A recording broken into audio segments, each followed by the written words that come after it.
There's a security pad in the foyer, and you will determine what code you want to use to enter the building. You will be registered by the assistant director and given a code to use each day to clock in and out.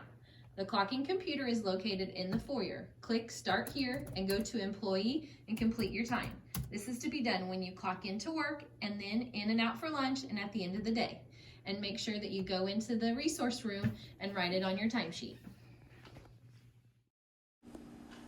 All staff must call the office if they need anything while in the classroom. Each classroom has a first aid kit, which is always kept locked. If you use any supplies, you need to inform the office so they can restock them. DCFS requires all items be in the first aid kits at all times.